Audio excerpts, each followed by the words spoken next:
Hi, and welcome. You're listening to the X22 Report. My name is Dave, and this is episode 623. And today's date is March 23rd, 2015, and the title of this episode is U.S. Government Preparing for the Economic Collapse with Massive Military Drills in the United States. Let's get right into the economic collapse news. Now, we understand that Greece and the ECB, they're continually having meetings discussing the debt problem. And we can see that Greece does not want to pay all of this debt. They want to write some of it off to help the people in the country. Now they're dealing with Russia, they're meeting with Russia, and they're looking to maybe exit the Eurozone at this point. And Greek Prime Minister Alexis Tsipras warned German Chancellor Angela Merkel on Monday of the country's inability to repay its debt in the coming weeks without financial help from the European Union.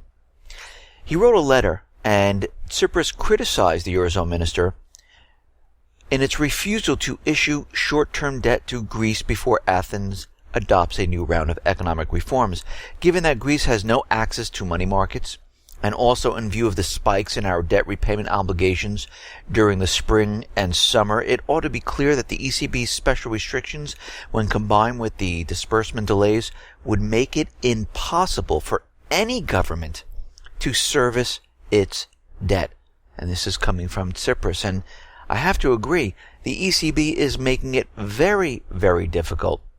And as we can see throughout the Eurozone, with France and Italy, Portugal, Cyprus, they are continually making it very difficult for every single one of these countries, because these countries are placing or imposing austerity on their people, and every time they get a tranche of more and more debt, none of this money goes to the people whatsoever. It goes directly to the banking system, and it bypasses the people. So all this debt and all these additional loans don't help the people whatsoever. Actually, the people are suffering from all of this, and it is impossible to sustain this debt and to pay it back. I mean, the United States has something a little bit different here. They have the ability to continually create money. But again, all this creation of all this money is not helping the people whatsoever. Look at Detroit. Look at the many cities here in the United States. Look at the infrastructure. Look at what's been going on. There's no money coming back into the United States. Most of the money is now going out to other nations or to pay for war and to order new military assets to help push the next war, to cover up this entire collapse. Now, here in the United States, we see that the entire economy is imploding. And each day we report on this, things are getting worse and worse. They're not improving like they continually say. I remember back in August of 2013 when they told us the real estate industry was completely recovering. We're on the road to a fantastic recovery. I mean, Obama was even out there giving a speech in Phoenix.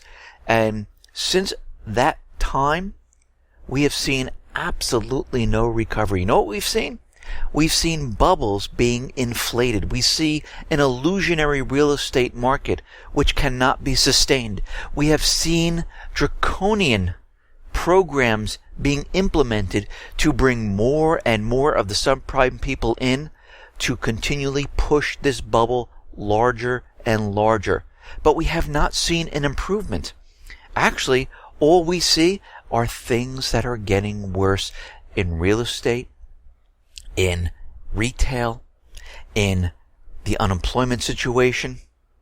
And we can see as we go forward, even with these new programs, it's continually getting worse.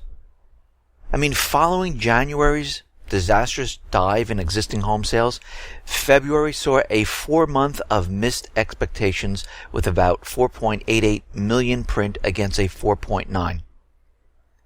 Perhaps more worrisome is the National Association of Realtors, Larry Young, noting unsuitable price levels as a reason for weak sales due to low inventories. Well, inventories have been going up. In February, they increased by 1.6%. Well, of course, what they do is they blame it on the weather. They'll blame it on many other things. And when I look around the country, I definitely see prices continually coming down. I see many people who have their homes on the market reducing their prices. They're not getting the traffic that they used to get to. And we saw this back in 2007 going into 2008, where traffic all of a sudden dried up. All these people were selling their homes. A lot of people decided to take their homes off the market, but other people decided to continually try to sell it, and they had to continually reduce and reduce and reduce to find that area where people would actually pay for that house. And we're seeing the same thing happen right now. And again, we have to remember, all of this was built up on the Fed giving easy money to investment companies, hedge funds, and they're the ones who paid cash for all these homes to push and to pump up this bubble. Their plan was to basically pump up the bubble, make people believe that the real estate market was improving, that we were in this recovery. Prices were going up because, of course, the banks were told to hold back on all the foreclosures. Those investment companies, hedge funds that were purchasing the houses in cash were told not to sell them, but to keep them, try to rent them out if they could. And they're hoping that people would just flock to the real estate market once again and purchase these homes. But this didn't happen whatsoever. And now we're starting to see that this cannot be sustained. It cannot be maintained for much, much longer. And this is why we're seeing these new programs with 0% down, we'll pay for your closing costs. And again, it is not working out at this point. The American people are tapped out. The unemployment rate is much, much worse than they're talking about. It is not 5.5%. We're closer to 30%. And we have to remember, they're doing this to keep everyone in the dark and keep everyone convinced that everything is fine until the very last minute, where they can blame it on another country or group. And they can say, see, we brought you in this, we brought this recovery to every single one of you. We did what we had to do. And this country, this other group or whoever brought the system down. Of course, it's going to be Russia, China, the Islamic State, Syria, Iran, Brazil, Venezuela, you name it. The players are always the same. And we can see through manufacturing and from retail that things are not getting better. I mean, the Baltic Dry Index is around 594 points right now. It's creeping up a little bit. But we have to remember, if we look back 1 year ago when unemployment was higher, where that means people were out of work, because they're telling us now that, oh, most of America is back to work and they're working fine. This is why all these stores are closing. This is why people are being laid off. The Baltic Dry Index back in that time, March 23rd, 2014, was at 1578. Does this make any sense to anybody? Because if it was true that everything was fine and we're really at 5.5%, we would see retail expanding. We would see people saying, I feel secure in my job. I can go out and I can purchase a home, a car. I'm going to go get that HD TV. I'm going to go get that Blu-ray player. I'm going to buy a new computer. But we're not seeing this whatsoever. And since people aren't purchasing, the factory orders are not there. They don't need the raw materials to create the products to sell in the stores. And this is why a lot of retail outlets are closing or limiting the amount of stores and laying off thousands upon thousands of people. I mean, we're already seeing, and this is coming from the Chicago Fed National Activity Indicator, they revised it drastically lower to negative 0.1. And now February came in at negative 0.11. They were expecting it to be a positive 0.1. The Fed National Activity Indicator indicates a third month of below-trend growth for the first time since 2011. We are headed for a major, major collapse. And the rest of the world is starting to figure this out. They're starting to realize that, the dollar, it's dying. The United States is collapsing. I mean, we know a lot of the allies have been looking at the Chinese Development Bank and saying, you know something, we better protect ourselves. Let's sign on to this. Even the IMF is looking and saying, you know something, they're going to join the China-led Asian infrastructure, the investment bank. Christine Lagarde says her institution not only sees a massive opportunity for cooperation with the bank, but it also delighted to explore the possibilities. Right now, the Chinese Development Bank, it's expected to exceed about 35 countries at the end of this month. What does this tell you? Everyone sees the writing on the wall. They know that this system, the private Western Central Bank system, is collapsing, and they're shifting away from the United States. But don't worry. We reported this back a couple days ago where the United States would have three options: to join the Chinese-led development bank, do nothing, or convince the allies and put pressure on them not to join. Well, they tried the pressure part. It didn't work. They're not sitting back doing nothing. Instead, what they're going to do is they're going to try to weasel their way into the system and maybe try to change things up a little bit. Of course, they're making it sound like, no, we're all for this. We're for the Chinese-led infrastructure bank. We want this. The Obama administration, facing defiance by allies that have signed up to support the new bank, is proposing the bank work in a partnership with Washington. So what they're saying right now is, you know what? We're not going to join. We want to partner up with you. And this is the best part. The Obama administration wants to use existing development banks to co-finance projects with Beijing's new organization. Indirect support would help the U.S. address another long-standing goal, ensuring the new institution standards are designed to prevent unhealthy debt buildups. And remember what I tell you. Every time a government official comes out there and tells you something, it's always the opposite. When he's telling you that they want to address the unhealthy debt buildups, what they're saying is, we want to switch this bank into pushing debt out to more and more of these countries. They also want to help with the human rights abuses and environmental risks. So basically, the U.S. strategy is an attempt to bring the Chinese Development Bank into the fold of the U.S.-dominated multinational institutions. Basically, they're trying to take it over. They want to work with it, but really what they're doing right now is they're trying to take that bank and maneuver it into the private Western central banking system. They're not really helping the situation. They're helping themselves once again. And we can see this is exactly what they're trying to do. But I think the BRICS system, I think they're wise to this. I think they know what's going on, and they will eventually be stopped. This will not go anywhere except to war.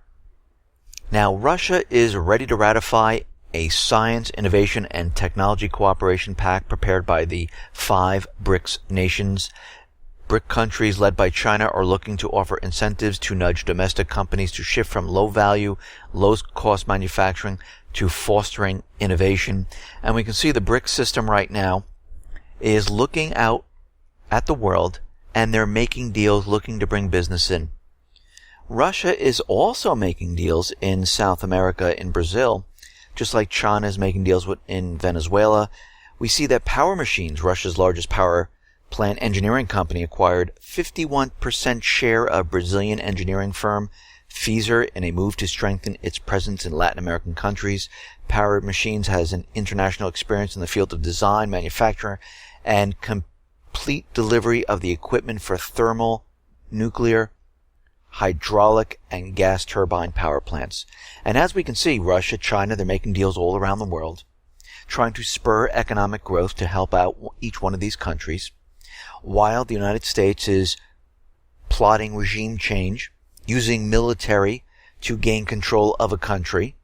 And we can see that the BRICS system is a new system which is trying to spur economic growth, and we can see the United States system, the private Western Central Bank system, is a dying system, and the only way to protect a dying system is with military and regime change, and this is exactly what's going on.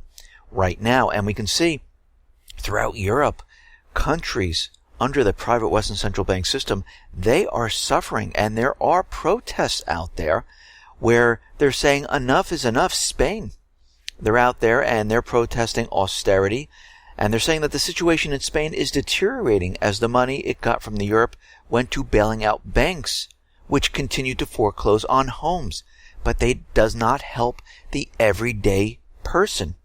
And they've gathered together and they were protesting in Madrid, and they're saying we are done with this system. And we're seeing this pop up in all different countries, in France, in Italy, in Greece, in Cyprus. The people are not benefiting from what is going on. Actually, they're suffering from what is going on. And we're going to see more and more protests occur as time goes on. Now, we all understand how I feel about Obamacare. This was not to help the people, just like these debt loans to all these countries was not to help the people there. It's to help the corporations, the banking systems, and everyone else.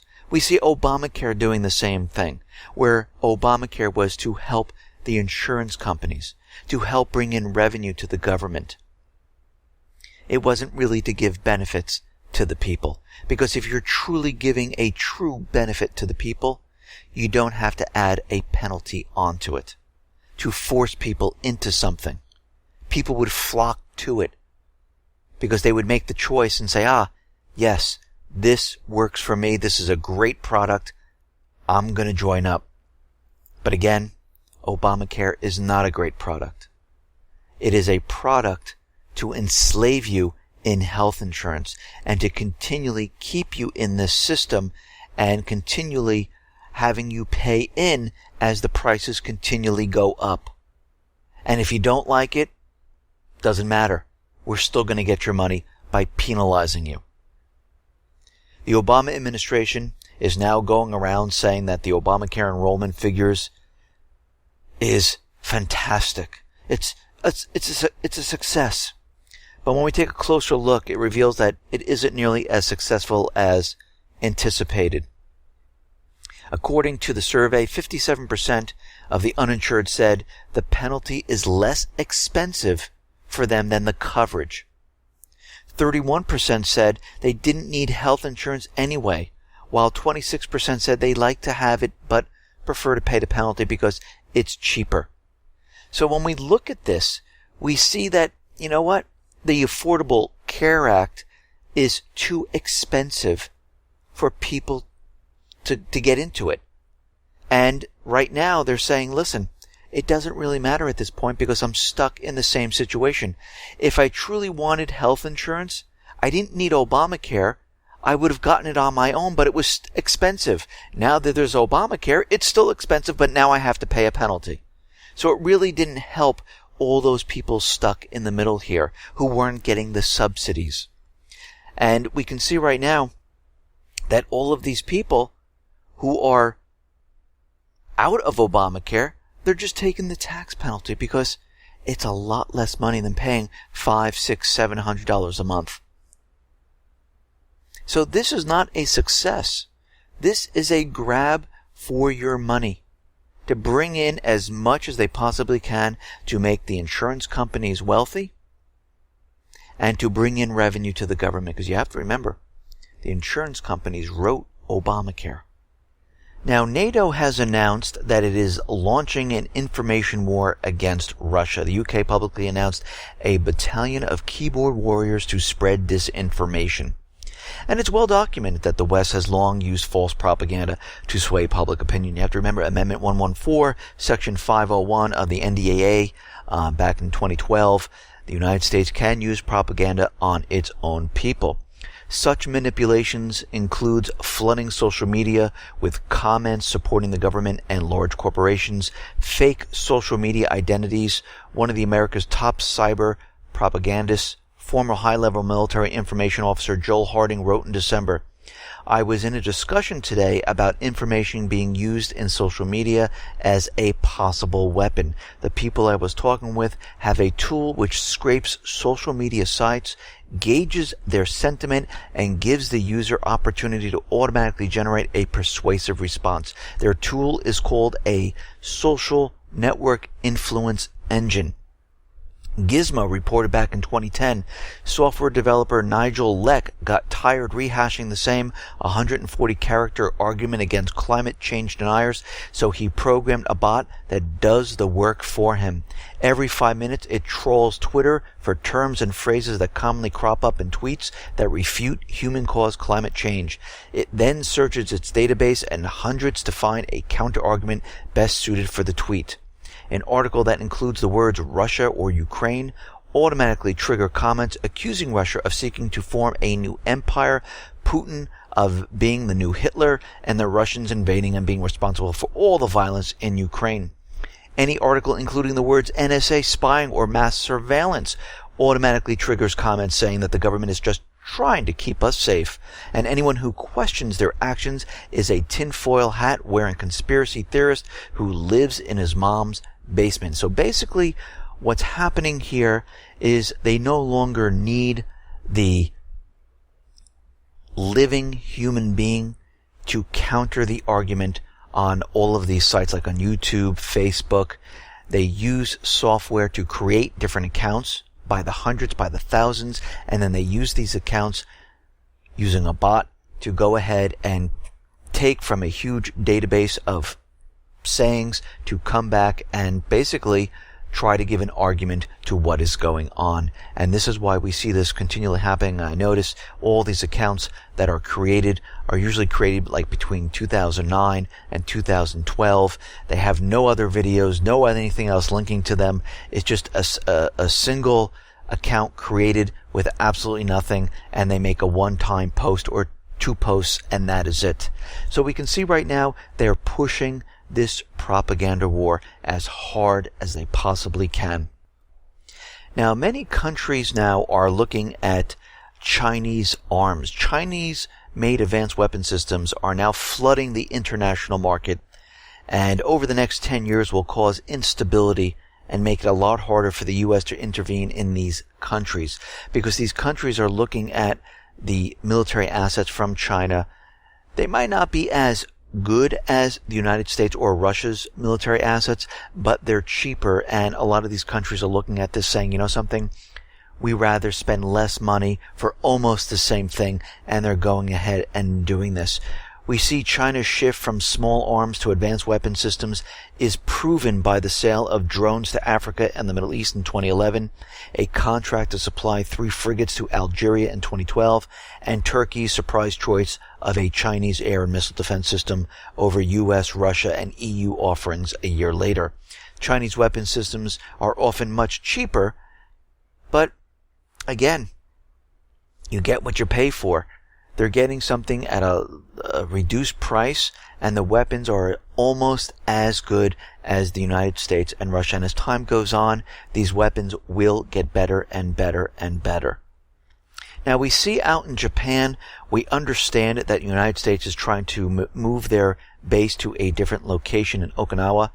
And they want to do this because this will allow them to bring in more sophisticated weapons into this region, because as we know, the United States government central bankers are encircling China, keeping them contained. And Okinawa's governor ordered a halt to an underwater survey needed for the reclamation of land for a new $8.6 billion base, which would host U.S. troops. And the governor is keeping his word. He's saying if he was elected, he was going to stop the United States from placing a base in his town. And right now we can see this is exactly what's going on. Now, there was a U.S. Marine who was filming in Okinawa, and he kind of leaked it to YouTube, showing what was going on there, how people didn't want it. And of course, as you know, the U.S. government central bankers, they don't want people to see this, because people want the U.S. and their bases everywhere.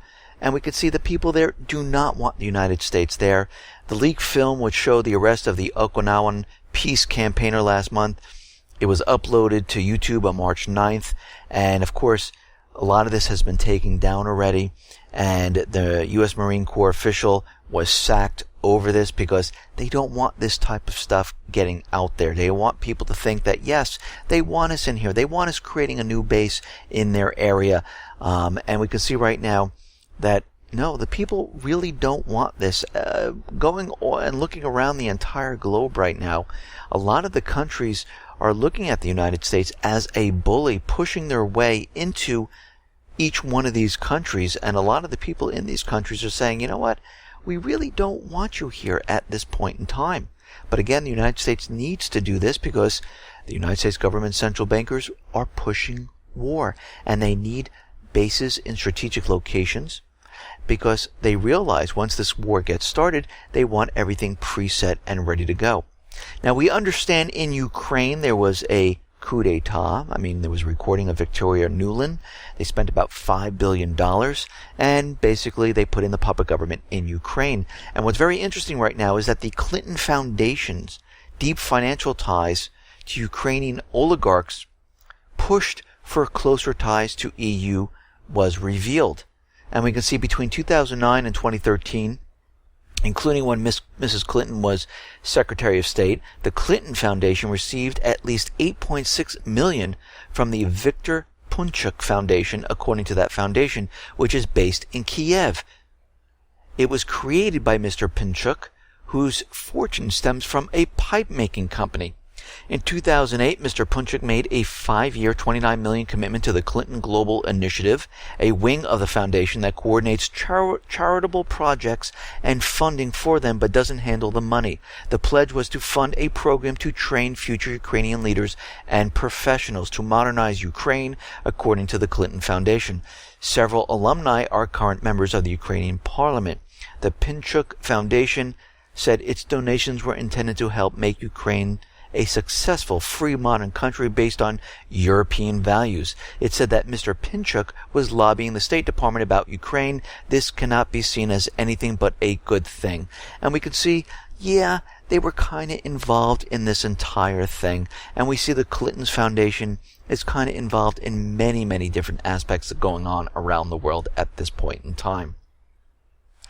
Now, Ukraine is out there and they are saying that they will not need Russian gas by April 1st. And they're saying that they're going to get their gas from, most likely, Europe. And we can see right now, they've been planning on this for quite a while.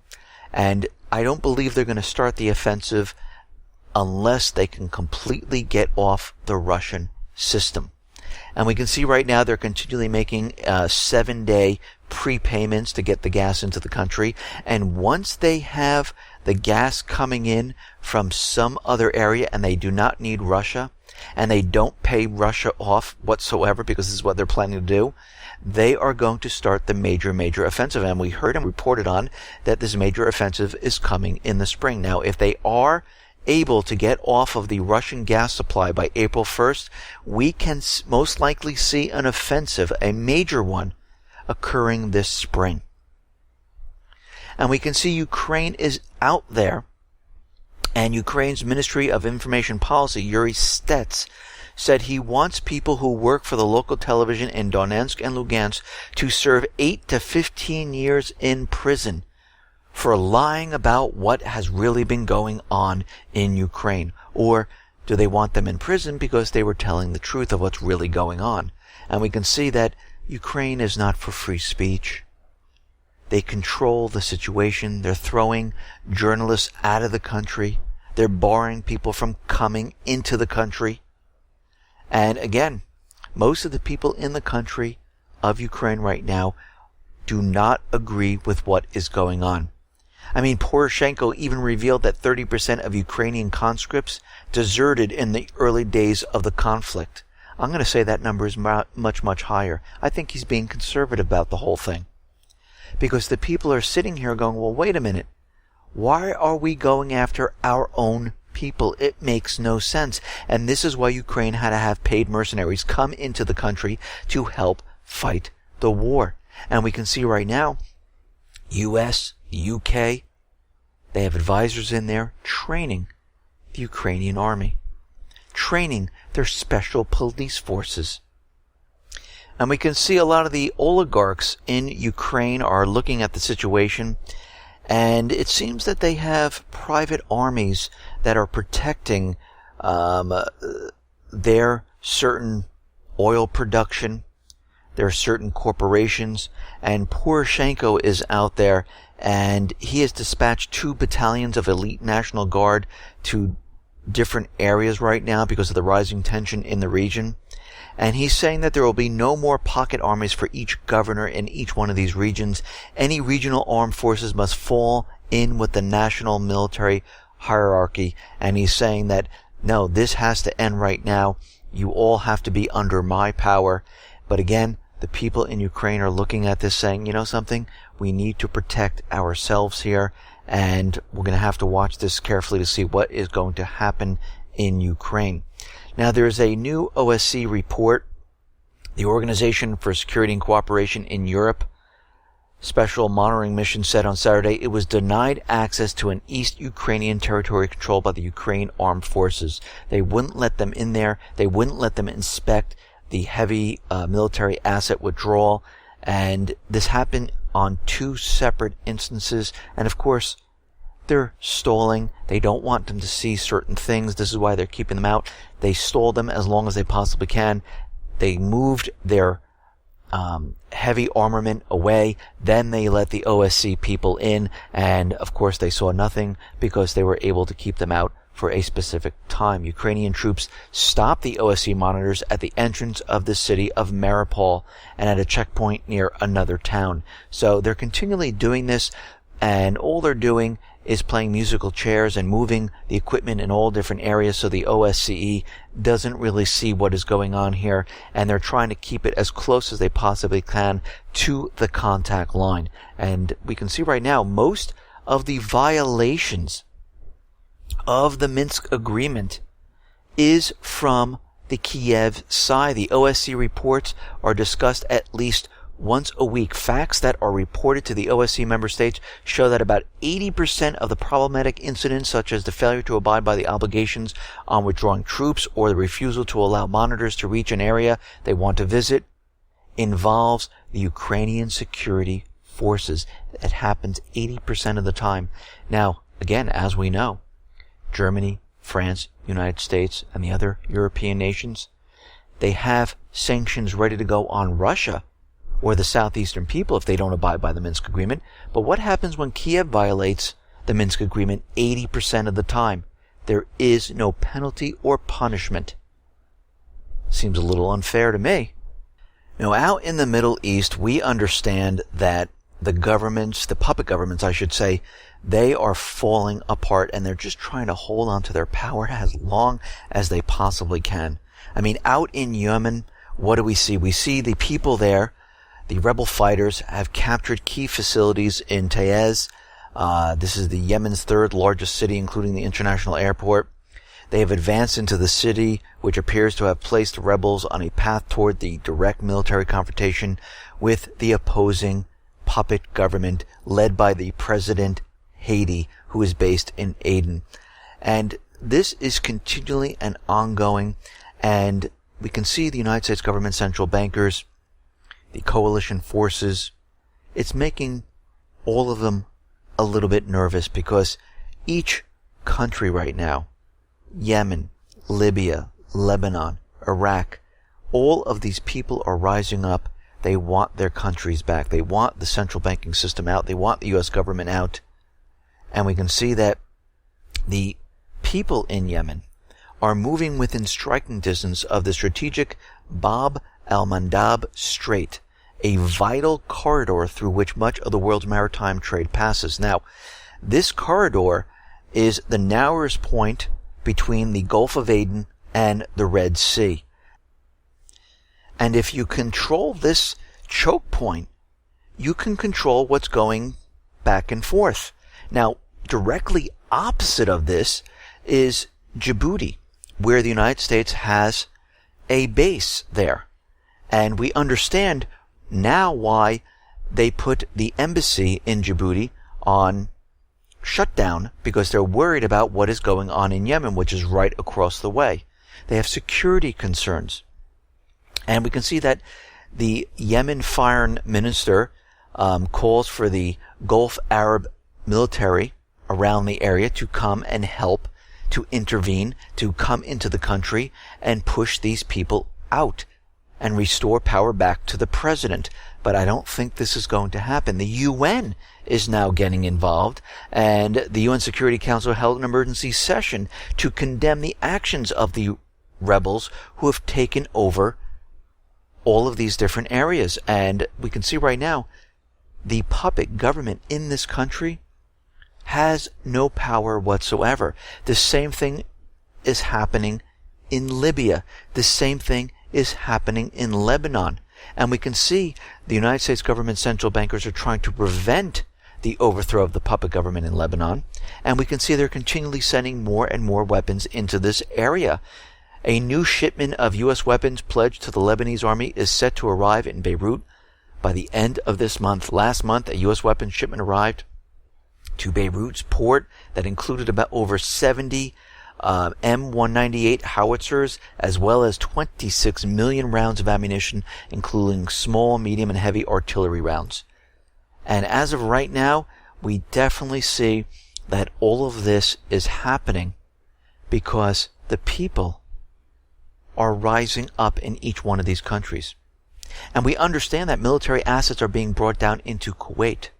We also understand there are drills going on right in the same area.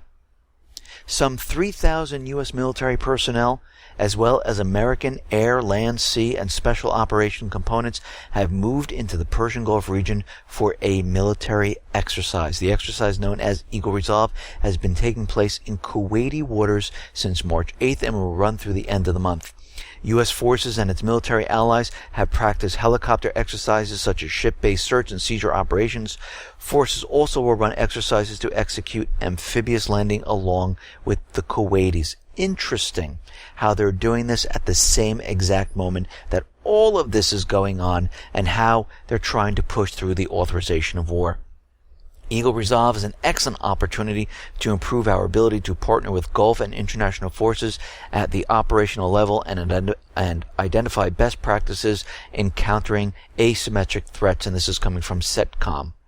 So all of this is happening at the same exact time. They're training with the Kuwaitis. We know military assets are being brought into certain depots inside of Kuwaiti.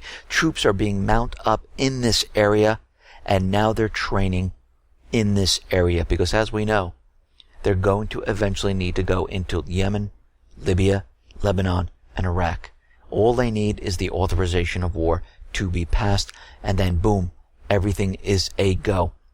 CIA Director Brennan is out there, and we mentioned this once before, that the leader of Iran's elite forces is contributing to instability in Iraq, complicating the U.S. mission against terrorism with his command of some of the Iraqi forces battling the Islamic State. Because right now what's happening is Iran is in there and they're destroying the proxy army of the United States, and they can't let this happen. And they're going to find out that, yeah, the Islamic State, wait a minute, this is not a terrorist group. These are paid mercenaries, and they're paid by the United States, Israel, UK.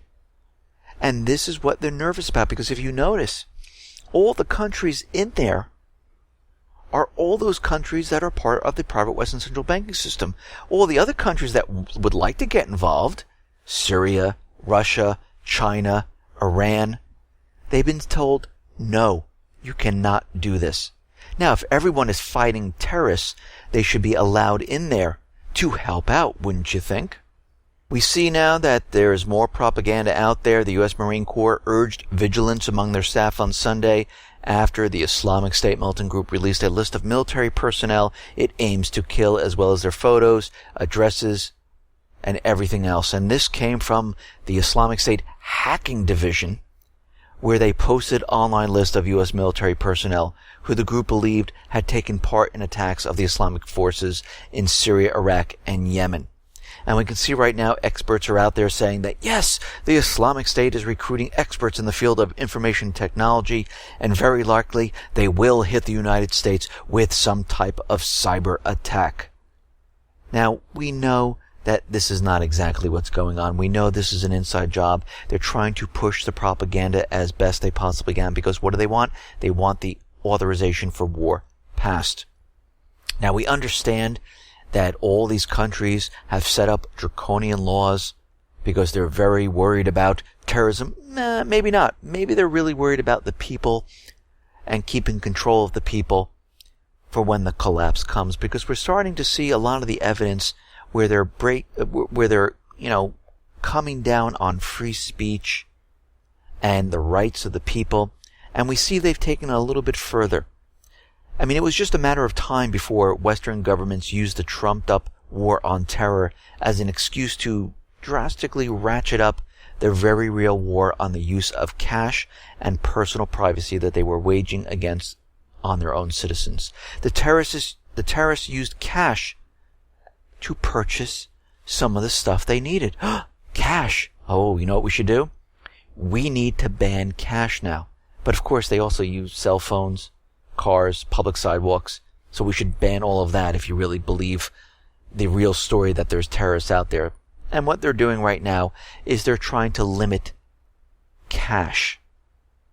The French finance minister was out there and he stated that it was necessary to fight against the use of cash in the French economy, because you can't trace it. You can't find all those people who are hiding their money, currency. So we're going to have to limit the amount of cash that people can take out.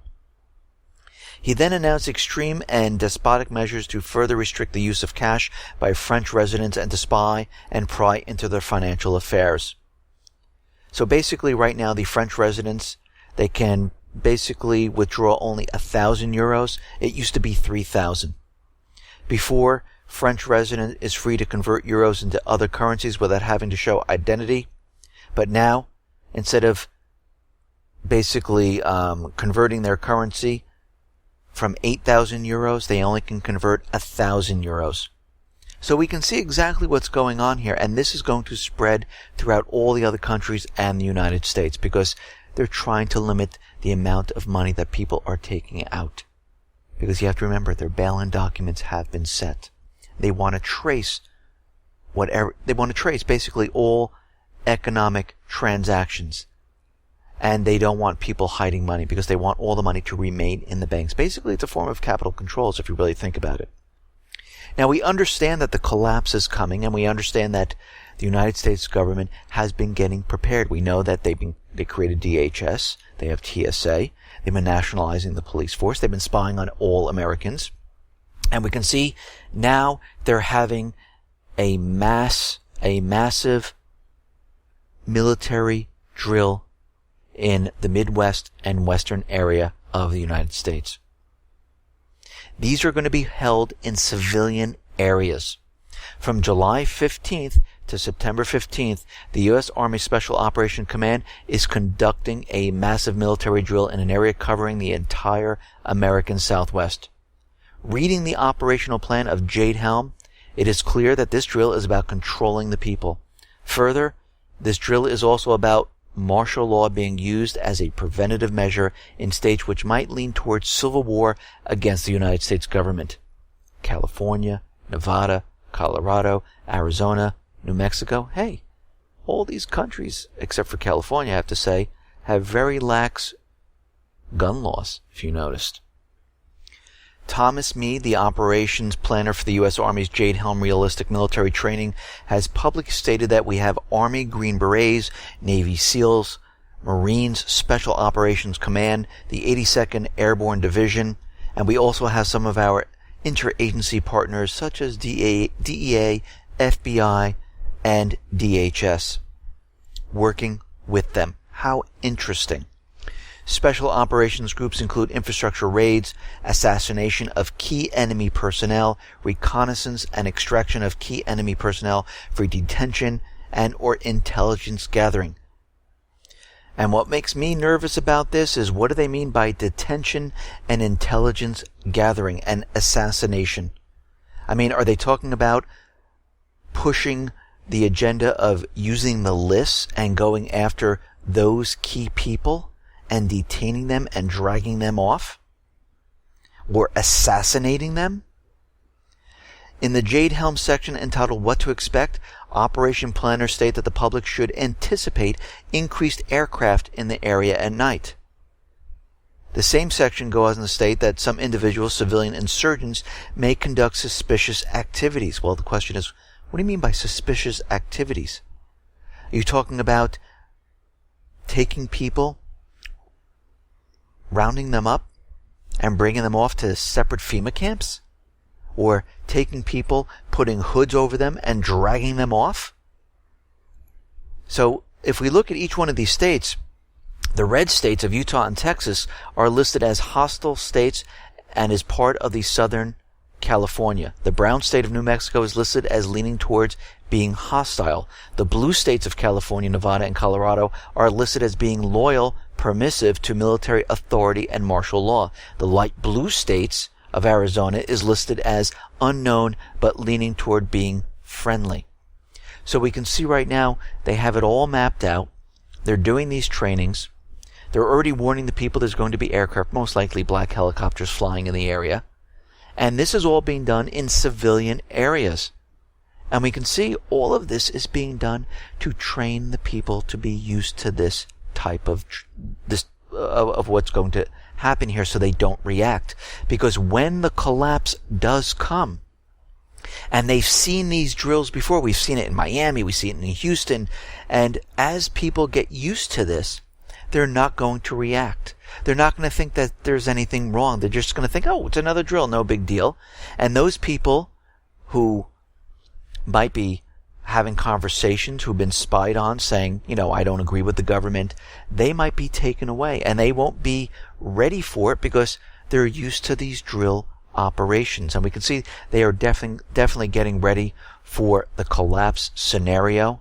And this tells us that this collapse of the entire economic system is coming very, very soon. I mean, this is a massive drill that they're doing at this point in time, and we can see that all other countries, the whole thing is falling apart at this time. And it seems like they are definitely getting ready. Listen, everyone, thanks a lot for listening. Be well, be safe, and especially be prepared. Thanks a lot.